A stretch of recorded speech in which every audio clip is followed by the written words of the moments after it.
This is a Film Stories original podcast.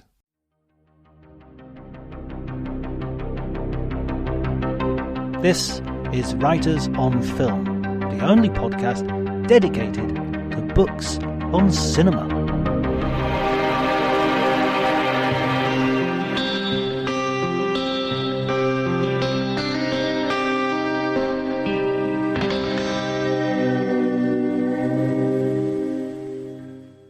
Hello everybody and welcome to Writers on Film. My name is John Bleasdale. I'm a writer and film critic, and today I'm delighted to be joined by Walter Murch.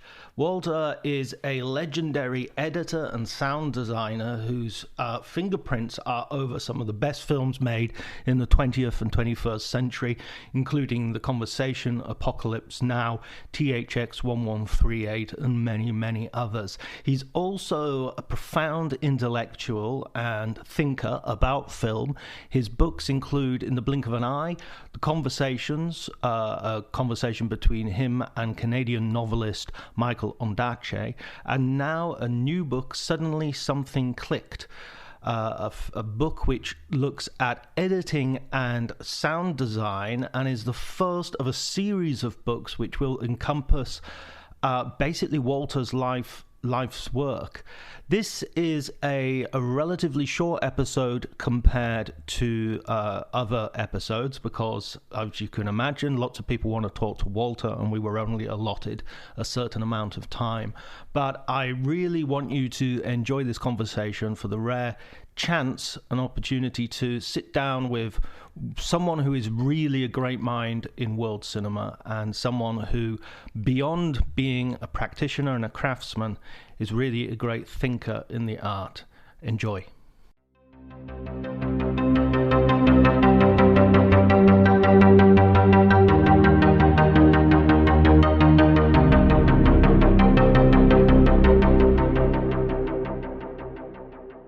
Well, first of all, welcome to Writers on Film. It's an absolute honor to have you here.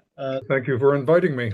The first book I read of yours was The Conversations with Michael Ondaatje. And so in a sense, I feel like I've already had a conversation. Right? Yes. Because I overheard that amazing conversation that you had after The English Patient. How did that come about, and what was the sort of the philosophy behind that book? Well, you'd really have to ask Michael, but it rose out of an interview that my wife, who's a radio producer in Berkeley in California, she interviewed Michael and me just after the opening of The English Patient, and I think something about how that conversation went interested Michael. And he was also at a point in his writing where he wanted to step away from fiction and do something more fact-based. And it must have been out of that combination of things that he decided to take on this project. And so with Suddenly Something Clicked, your latest, this is more like a straightforward book that you're writing, but at the same time, there's nothing straightforward about it. It's absolutely, it struck me as an amazing, it had film editor in some way all over it, if you know what I mean. It's Right. Little quotes at the bottom of the page and then QR codes to send you off to watch videos and things. How did you come up with that sort of structure? Those two things, specifically the fact that I'm adding QR codes and that at the bottom of every page, every even numbered page has a quote. Every odd numbered page has who said it. I've been collecting these over the last 40 plus years, and I have a little box full of them that I slice up into what I call fortune cookies. And when I teach or give a lecture, I spread them out on the table and say, come and take your pick. So this was an opportunity to give the readers of the book a sample of what I would do at a lecture or a teaching. And the QR codes were something that seemed natural because we are where we are in the third decade of the 21st century. And if you're writing about a sequence in a film, which I'm doing, I want the audience to see it. If I was there in person, I just hit a button and we'd look at it together. So the QR code is that button, and it's just a way to make that available. And those ideas were present from the very beginning when I started writing the book in 2020. How does it feel as an editor to have your own work edited in terms of the book? I welcomed it. There were two editors on the book, Walter Donahue, who's the head of the film division at Faber and Faber, proposed the book. And so as I would write each chapter, this was not in the contract or anything, but just because Walter is a friend also. As soon as I finished a chapter, I would have my wife read it. She's an excellent judge of when I get too dense about something, she tells me to thin it out. And then I would do that, and then I would send that to Walter, and he would have some observations about it. And then there was a copy editor, Ian Barami, who is someone who works for Faber, and here it was down to the fine little details. I didn't write it in the order in which it appears. I would just jump around from lily pad to lily pad. And as I say in the introduction, this book is maybe a third of the manuscript that I handed in 1983, 2023. Um, so when I had finished writing in the summer of 2023, I spent about a month pushing things around, and luckily, or by some guidance from some other power, it did gravitate into three different sections. And the first section is the book that you're looking at now. No, it is recording. Sorry, I just saw the record button didn't seem Yeah, to be no, lit. I know the feeling. I know the feeling. Wouldn't that be ironic? Yeah. I, I'm thinking of the editing as well in terms of listening to you talk. The analogy reminds me of what you talk about in the sort of finished film to footage shot ratio. There seems to Right. be a similar process with writing. There's how much you write and then how much you actually end up publishing. Yeah, although in the case of a film, I don't know, to take Apocalypse Now as a good example, there were 230 hours of material to work with, and that was crafted down to 2 hours and 20 minutes, the original release. So that's roughly 100 to 1. Whereas in the case of the book, I would say the ratio is right from the beginning of the process to the end is probably it only shrank by maybe 15%, 10 or 15%. There are certain films that come up again and again in the book as sort of films where you seem to have um, your philosophy has emerged and or you've learned how to do something. So obviously one of these films is The Conversation, which is your first film as an editor. I had the opportunity, I've seen The Conversation many times, but I had the opportunity of seeing it for the first time on the big screen in Bologna at the Cinema Ritrovato Festival last year. And it was so weird seeing a film which is set in a square, sitting in a square, watching it outside. Yeah. I couldn't help reading those sections of the book as well, and thinking of Gene Hackman's passing and how what a wonderful confluence of talent that film was. Yeah, this was the first feature that I had ever edited. I'd edited some commercials and I'd edited some short documentaries. I'd worked on features as a sound supervisor, and I'd watched editing being done, picture editing.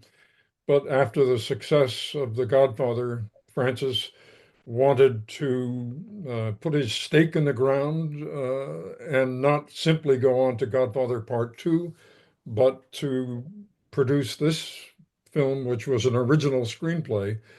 And he turned to me and said, "Well, you certainly should do the sound for this film, but you really should also edit the picture." And I said, "That would be great. Why do you think?" And he said, "Well, because Harry Cole, the Gene Hackman character, he is a sound man, and this film is told completely from his point of view. And you're a sound man, and so you will intuitively come to the right decisions about how to put the film together."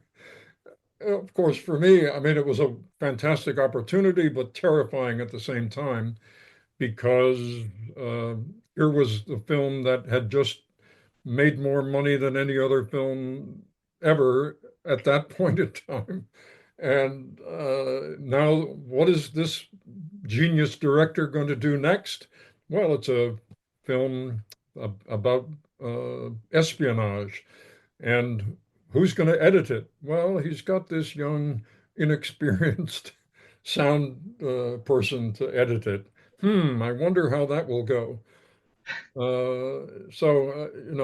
knew that the glare of publicity would be definitely on me if the film was not a success. So I worked very long hours. I took everything very seriously and tried to get as much inspiration from whatever source I could get. I was working with another very talented editor, Richard Chew, who went on to edit One Flew Over the Cuckoo's Nest and Star Wars. He was my associate editor on the film. And the out of that particular combination of things came the film. I mean, it seems like again that Francis Ford Coppola provides you with an opportunity very much as an editor because he's making so many films, but because he's shooting so much. Apocalypse Now, you talk about Apocalypse Now and being shot almost like a documentary at times, and that gives you a huge creative space in which to work as an editor. Yes, that's a thread that runs through much of Francis's work, that there were elements of it in The Rain People. There are elements in The Godfather. The wedding scene at the beginning of the film was staged simply as a wedding party, with being covered like you would cover if you were a wedding cinematographer, but with, I think, 4 or 6 cameras. I can't remember exactly. And they just they had a party and they filmed it. And then they picked up a couple of more specific moments later. But yes, and the conversation itself in the conversation was also this free form event that was filmed by, again, 4 or 6 cameras in a real environment. With 95% of the people you're looking at in that section are just passersby. They don't know they're being filmed. I mean, that seems like a real break with classic Hollywood because you have Hitchcock and John Ford on one side, sort of editing in camera almost, not giving the editor much choice. Yeah. And then on the other side, you have sort of people like Altman, Francis Ford Coppola, Terrence Malick shooting huge amounts of footage and then finding the film in the edit. Yeah, I mean, it's certainly a question of the moment right now with films like Adolescence. Here you have, it's a 4 episode, 4 hours, uh, each episode 1 hour long, and you start filming, and an hour later, you're done. With the camera being placed on drones and going up in the air and then coming down and being put on the front of a car, all kinds of amazing technical stuff going on, but pretty impressive and invisible. And it's a wonderful experience, I'm sure, for the actors, because it's as close as you can get to live theater as an actor. The actor, are in control of the arc of your performance, and there's all that tenseness that comes from you are in a sense backstage, and here comes your moment of entrance, and you only have one chance at it. It's got to be right.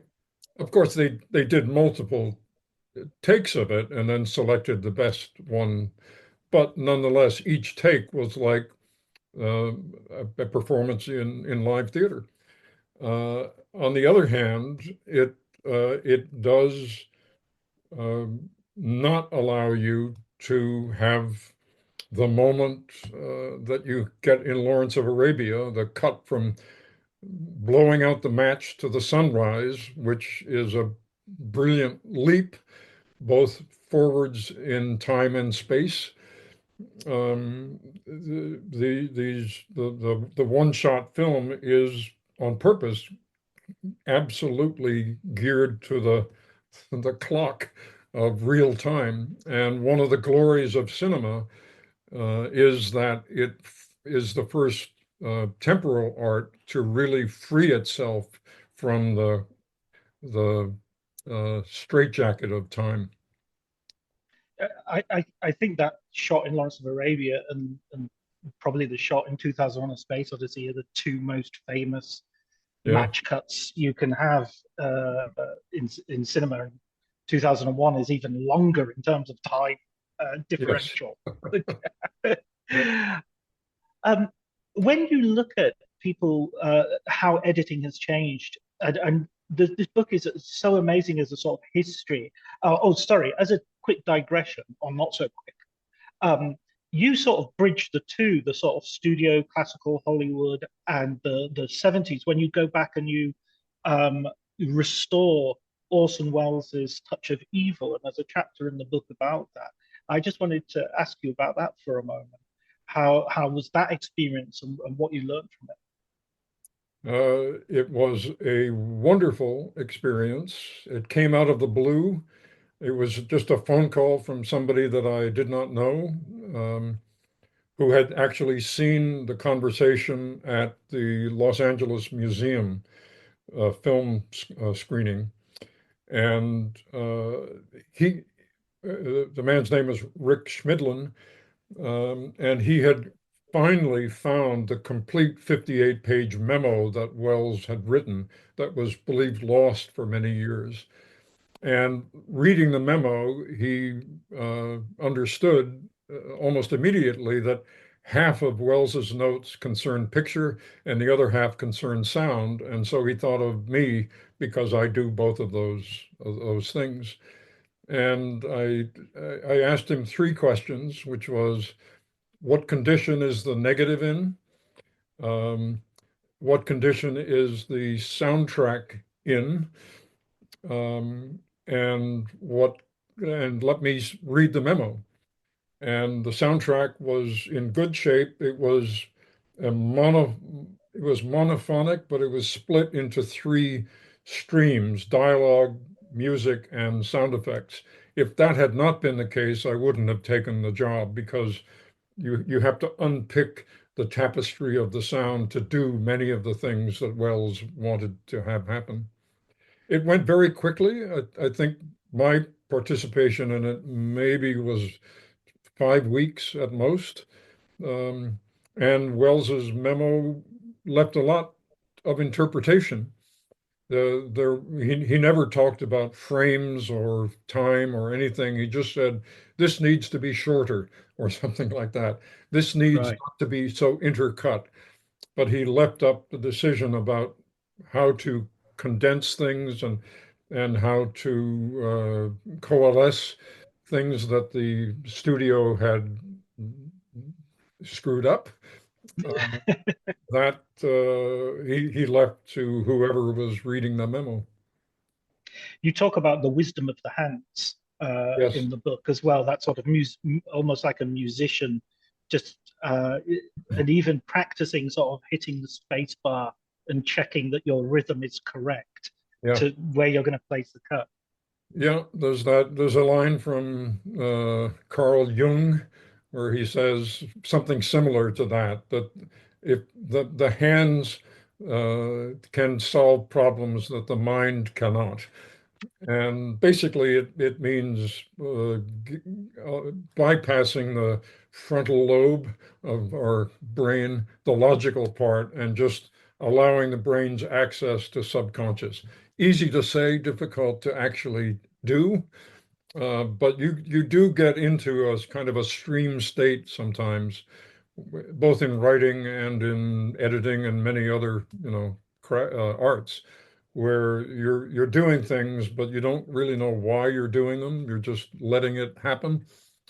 And that certainly was there was a crisis in the conversation where Francis had already begun shooting Godfather Part Two, and I was editing the conversation, and we were having problems with the film. We would screen it for audiences of 15 people, and we had not yet found the happy medium between.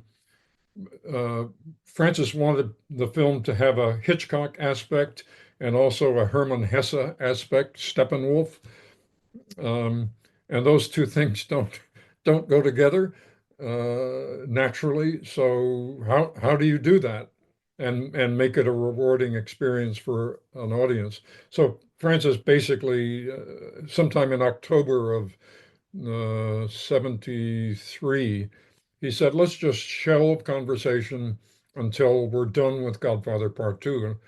My blood ran a little chilly at that moment because that would mean pushing the film. It would be at least a year before we would get back to conversation. So I went for a long run and decided on that run, no, I'm going to fight this. I called up Francis and said, give me another week. I have some ideas. I didn't at that moment know exactly what they were, but during that week, I just let my hands do the work, and it seemed to snap somehow. It suddenly something clicked. The title of the book. Yeah, and I took the film to where Francis was working up in Lake Tahoe, and he said, "This is great. Let's finish the film. We'll release it on my birthday, which is April 7th of 1974." And one of the big changes that you made there was inserting another line reading of the "He would kill us if he knew Yeah, about this." that was that change came This is another wisdom of the hands moment in the sense that the film was locked and I was mixing it, and I got to the next to the last reel. I was mixing that all alone at 5 o'clock in the morning or something, and I thought, I remember a line reading of Fred Forrest where he said he'd kill us if he had the chance, but he said he'd kill us if he had the chance. And I recorded that line myself with Fred and Cindy Williams. Um, and I think we did 4 takes. That was the fourth take. And I remember thinking at the time, uh-oh, that's the wrong reading. But now at 5 o'clock in the morning, I thought that it might be interesting so I scrambled around, found that line reading in the archives. This was all pre-digital, of course, and popped it in the film and took the film to New York, mixed to Francis, and explained to him what I had done, and he approved of it. And but so that was almost at the very last minute, that change. Because that's the bit of the film that I remember from my very first viewing of the film. Or I mean, viewing is perhaps the wrong word, given that it's Yeah. an auditory experience. Yeah, it's a cheat on the face of it because the whole premise of the film, right from the beginning, when Francis was writing the screenplay, was kind of an anti-Rashomon. Uh, the the pieces of the conversation that you will hear and see are exactly the same each time. It's just that as the film goes on, you know more and more, and so you interpret each of these moments differently. So here we are at the very end of the film, and I'm doing a sleight of hand thing, changing the line reading, which is forbidden. But I did it uh, because one of the problems that we were having, that we were trying to solve through many different pathways, was helping an audience understand that no, this boy and girl, young boy, young girl, are the murderers. They're not the victims. Harry thinks they're going to be killed. No, they are planning to kill somebody. Um, and if this were a Midsummer Murders type detective story, there would be a 3-minute scene where they'd be sitting at the pub talking about, oh no, that he thought this because of that, and this blah blah blah. But this was forbidden by the fact that this whole film is completely from Harry's point of view. You only know what he knows. And so the moment of understanding comes when he, in quotes, finally hears the reading that was there all along, but he interpreted it as he'd kill us if he had the chance. So, in a sense, we were too deeply in Harry's head for 90% of the film, and only at the end do we really hear the line the way it really was. I mean, that totally worked. It totally fooled me because even after seeing it several times, I always assume that I've just misheard it the other times, Yeah, and the last hearing is the correct one. right. I'm assuming it's never changed. It's just my hearing of it has changed. Right. And that, so you're in Harry's head at that moment. That's what happens. Absolutely. Um, throughout the film, throughout the book, sorry, there is there's a sort of history of the changing of technology, and you're very open to the changing technical landscape. You know, you move on to digital, for instance, and even as you sort of quite lovingly describe sprockets and splicing and glue and cement and whatnot. Um, how do you look towards the broader technological questions of cinema today, such as the even into the distribution model of streaming? Yeah, this is a big change. I think there've probably been 4 big changes in the history of cinema, or in the history of motion pictures.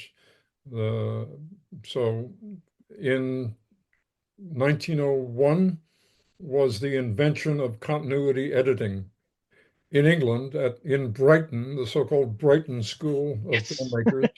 Yeah. Um, and that gave cinema wings. It could now take off, whereas Louis Lumiere, famously in 1897 or something, an investor wanted to put money in his invention, and he said, "Don't bother, this is an invention without a future." Editing gave cinema the future that Louis Lumiere had denied it. The next big change was the coming of sound, the fusion of 2 different senses simultaneously, with intimate control over each of those, something no other art has. Then the coming of television, which is the the beginning of streaming in a way, the idea that you can have this in your home. Um, and then the digital revolution, which basically, let's say, the 1990s happened. Now we have artificial intelligence. How that's going to play out, it's too early to say. Uh, so it's beginning, and has already begun, to put its tendrils into the substance of cinema. Streaming is basically the natural extension of having television. There's always been streaming. It's just that Now there's an economic model behind it, and you pay whatever it is, so many pounds or dollars or yen to get access to whatever it is that they want to show you, their library. You can look at it at any time, but there's this twist that Netflix does.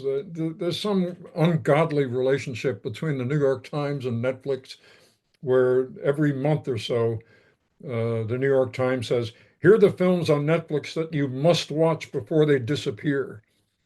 How, are they being So paid they to do that? It's a strange thing.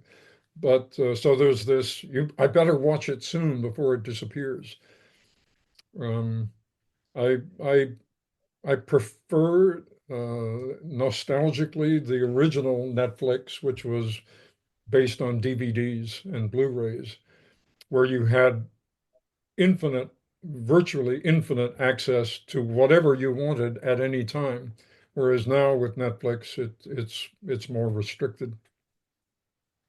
Yeah, I must admit, I'm a big fan of Mubi as the sort of a curated streaming Yes. experience. But Yeah, even there, it's I, like, I, I, in writing this book, the other occupation I had was I was the supervising editor on a 9 episode series by the South African artist William Kentridge.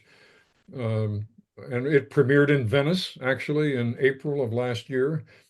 9 30-minute episodes on what happens in an artist's studio. And that is now streaming on Mubi. oh, excellent. Okay, I shall check it out. Check it Yeah, out. Um, your experience as a director, you've directed one film, Return to Oz. right. It's a wonderful film. By many people, it's seen as a real cult classic. I would concur with that. Um, Quite a dark vision, it has to be said, Walter. Yeah, it's true to the books. Uh, Right. the 1939 film was a vaudevillian incarnation of The Wizard of Oz, the book which was written in 1900. He wrote, Baum, the author, L. Frank Baum, wrote, I think, 12 books in the series. It was as powerful a series then as Harry Potter is now. One book a year for 12 years. Um, but the books have this aspect to them, very metaphysically intriguing suppositions, especially. I read those books when I was 6 years old, 7 years old, and that was another connection with the Return to Oz, the film, is that it's based on two books that I read right at the beginning of my formation of my relationship with literature, meaning books that had more words than pictures. There's a lot of what's in me was put there by L. Frank Baum in writing those books. And very politically subversive as well, Alfred. Yeah, it's his mother-in-law was one of the big female suffragettes liberation back in the 1870s. She was involved in the Underground Railway, getting slaves freed from the South. She was an honorary member of the Mohawk tribe in New York. In fact, she was so politically active that the other uh, people in the movement who wrote the book with her, there were 3 authors of that original book, they distanced themselves from her because she was so extreme. And he fell under her influence through his wife. And if you look at the politics of the land of Oz, it's a matriarchy.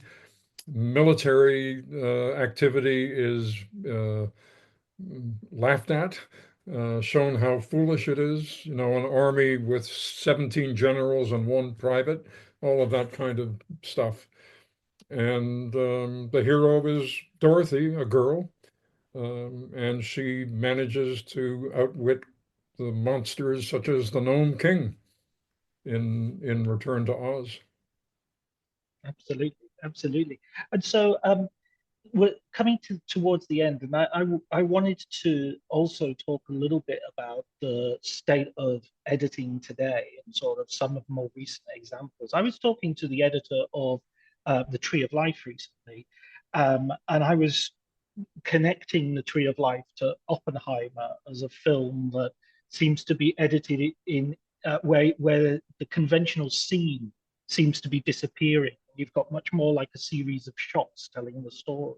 And I just wondered, he was talking about how they would often use the very end of shots, that they would actually cut out the whole of the scene and just use the very end of each scene with no dialogue. That's why Tree of Life is very dialogue free. When you look at that sort of picture, Tree of Life, Oppenheimer, which are experimenting a lot with pushing editing, how you feel about it? Well, as Bella Balash says in the book, cinema is the only art whose birthday is known to us. It's very, very new in human experience. And as we were saying earlier, it's not an art, it's a meta art. It's a portmanteau of all different kinds of arts that all have this kind of uneasy coherence within themselves. And I think what you're talking about is allowing that slight incoherence to have a say and to pass that on to the audience to allow them to make up their minds. And I think that's a very profound way of thinking about where cinema is most effective. It's so powerful as a representation of reality that the danger is that it can crush the butterfly of its theme by its very power to represent it, and that it has to find, wherever it can, metaphorical situations that are slightly dissonant with each other, and to allow the audience to make the final completion. And when that is achieved, the really kind of intriguing thing about it is that although the person in the audience is making the connection, they project that connection onto the screen as if it's coming from the screen, not from them.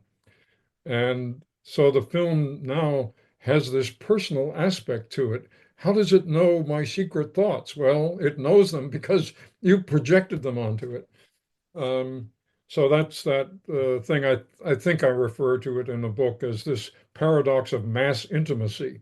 It's a mass medium, but you want each person to feel that the medium is talking to them in a dialect only they really understand. I wonder if that's what Kubrick was hinting at when he titled his last film Eyes Wide Shut. There's this idea that you're in the dark, and in your book you talk about how you're blind when you move your eyeballs. We have shutters in our eyes the way I'm trying to recall a quote. I think it was during what's his film about? I've just blanked for a moment. The film about the Vietnam War. Full Metal Jacket. Yeah, Full Metal Jacket. One of the actors performing, they did many, many takes, and Kubrick said, let's do another one, let's do a 30-second take or something. And the actor, who was exhausted, said, well, didn't you feel that last take was real? And Kubrick said, real is good, interesting is better. So, he's getting at that borderline between, do you feel this is authentic, or is it taking you somewhere that you haven't been before, which is interesting? Absolutely. Absolutely. I've got one last quote for you, which is you were talking about having your quotes on little pieces of paper that I do the same thing. And I have William Hazlitt said, wit is the salt of conversation, not the food. And I always love that when I'm writing, I'm always thinking, hang on, not too many of those little jokes. Right. You've got to use them sparingly. Yeah, exactly. Walter, thank you so much for joining me. It's been an absolute pleasure to talk to you. Okay, my pleasure. Thanks again for inviting me.